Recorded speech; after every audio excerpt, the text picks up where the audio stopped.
Assalamualaikum warahmatullahi wabarakatuh. Raditu billahi robba bislamidina Abi Muhammadin Abi Muhammadin Nabi wa Rasulah.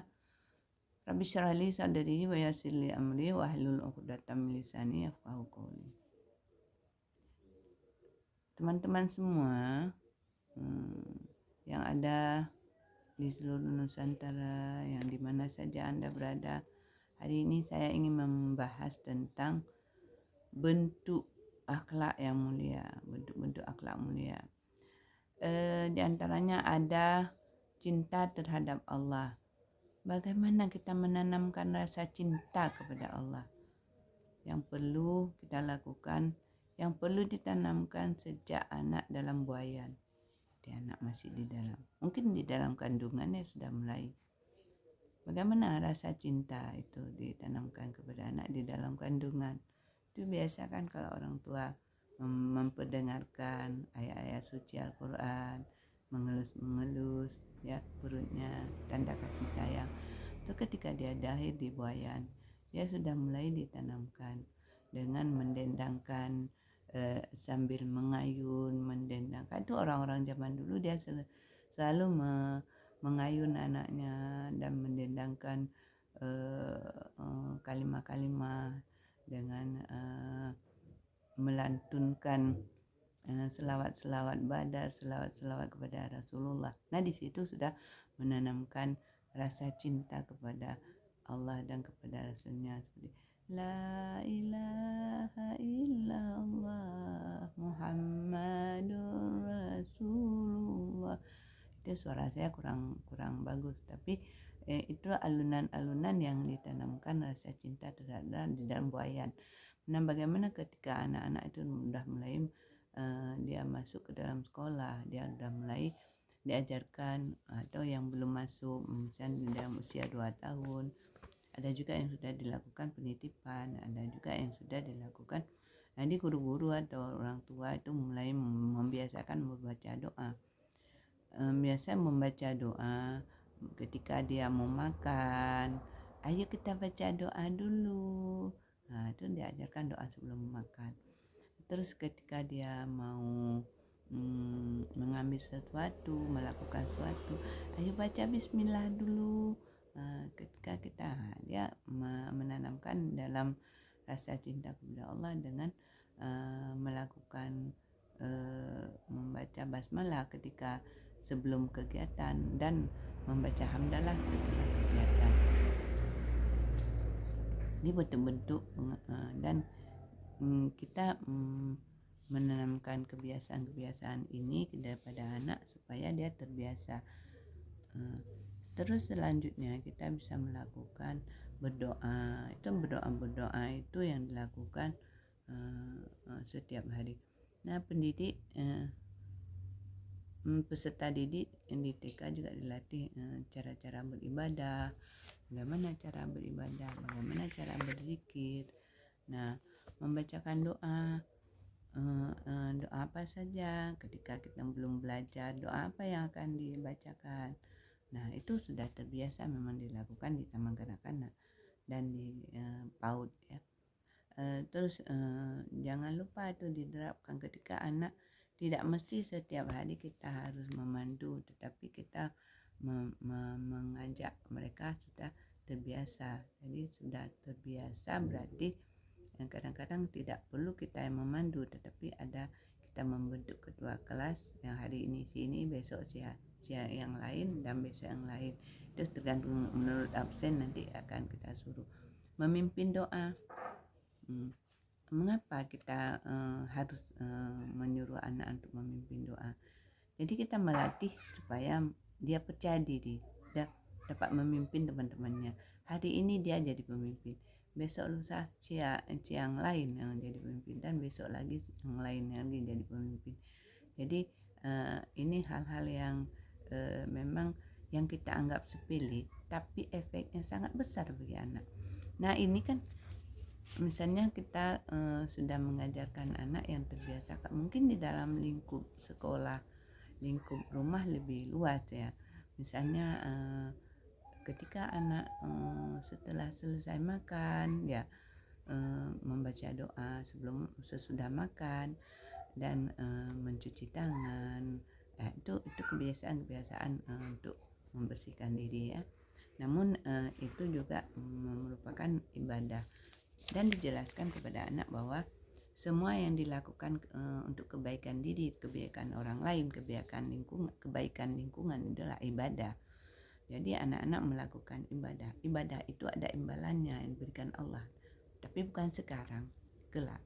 Tapi yang efeknya sekarang, seperti kita mencuci tangan, itu ibadah, tetapi efeknya membersihkan diri, bersih tidak ada kuman, tidak ada ini, tapi pahalanya ada.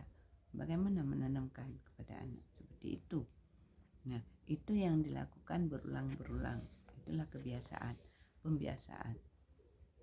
Nah, ketika anak sudah mau keluar, biasakan anak membaca doa keluar rumah, keluar dari kelas, keluar rumah. Dan ketika anak itu sudah bisa menghafalkan ayat kursi, ketika dia sudah keluar rumah dan membiasakan dia membaca ayat kursi, karena ada 70.000 malaikat yang akan turun mendampinginya, katakan seperti itu. Terus ketika dia mau tidur, kita suruh dia baca doa, bukan hanya doa, tapi kita ajarkan dia untuk membaca Qul huwallahu ahad, An-Nas, Al-Ikhlas, Al-Falaq, nah terus ayat kursi. Mengapa? Terus membaca yang kebiasaan yang dilakukan Rasulullah. Terapkan itu, membiasakan seperti itu. Dan kalau di rumah, makanya orang tua ketika tidur anak didampingi dan membaca. Orang tua, anak-anak belum bisa membaca seperti ayat kursi, tetapi dibacakan dan berulang kali dibacakan, dia akan terhafal. Karena kita tahu bahwa anak-anak itu otaknya itu ibarat kertas putih ya. Kalau kita tulisi, apa yang kita tulisi itu yang terekam. Makanya ketika yang dilakukan udah selesai kita bacaan Al-Ikhlas dulu, setelah itu baca Al-Falaq, lalu kita baca An-Nas, dah Alhamdulillah malikin, sudah selesai. Terus kita membaca ayat kursi. Nah, orang tuanya baca. Tapi kalau di sekolah pendidikan itu ada ketika tidur itu dibacakan ibu guru. Nah, setelah itu membaca itu lalu dibacakan lagi ketika tidur siang. Itu biasa ya, tidur siang diayunin. Nah, setelah itu dibacakan Al-Fatihah. Setelah baca Al-Fatihah, dia kan dibacakan lagi syahadat, bacakan selawat. Nah, setelah itu lantunkan membaca la ilaha illallah Muhammadur Rasulullah, dilantunkan sebagai nyanyian. Jadi dia cepat tertidur dan terekam ya. Nah, dan berbagai doa-doa yang lainnya yang akan dibiasakan, misalnya doa berpakaian, doa membuka pakaian, doa ketika menggunakan pakaian, doa kedua orang tua. Kalau di taman kanak-kanak memang sudah banyak ya diajarkan doa ke kamar kecil. Nah, kita harus mengajarkan tata cara dia ke kamar kecil. Bagaimana kita kalau anak-anak mau buang air kecil, BAK. Kalau anak-anak kan bilang mau pipis, mau mau BAB, kan ajarkan dia. Kalau kita buang air besar tuh BAB, supaya ada kata-kata yang santun. Bagaimana masuk ke kamar mandi, kaki apa dulu, terus boleh nggak baca doa di dalam kamar mandi. Nah, di mana kita baca doa itu diajarkan kepada anak. Makanya ketika baca doa itu harus di luar kamar mandi, jangan di dalam. Jadi anak-anak kadang-kadang sampai di dalam sambil lalu dia sudah nyanyikan tentang lagu-lagu Allah, dia nyanyikan itu dikasih tahu ketika ada yang cara itu membuang air besar, buang air kecil di kamar mandi, dikasih tahu sama guru dan dicerita berulang-ulang setiap hari. Setelah anak-anak itu terbiasa, sudah bisa, dia sudah paham bahwa kalau ke kamar mandi itu tidak lagi menggunakan kaki kanan masuk, dia udah tahu dia kaki kiri, udah terbiasa, dan guru mengontrol ketika dia masuk ke kamar mandi. Dan tidak, kalau sudah diberitahukan tidak perlu diulang-ulang, dilihat dulu prosesnya. Dan ketika dia udah masuk masih kaki kanan, ayo kita ulang lagi, tadi masuknya kaki apa ya. Jadi kita tidak menyalahkan, kamu salah, jangan katakan salah, tapi ayo diulang lagi, masuk kaki apa, kaki kiri, kalau keluar kaki apa ya, nanti kaki kanan. Dia sudah ingat, besok dikatakan lagi sampai beberapa kali, dan seterusnya. Dilihat saja dulu, kalau salah baru dibetulkan ya. Itu tata cara yang masuk ke kamar mandi. Dan kita mengajarkan anak-anak berzikir juga ya. Mungkin ini saja dulu ya. Semoga teman-teman semuanya bisa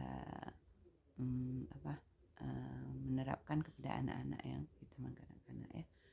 Semoga apa yang dilakukan guru menjadi amal ibadah.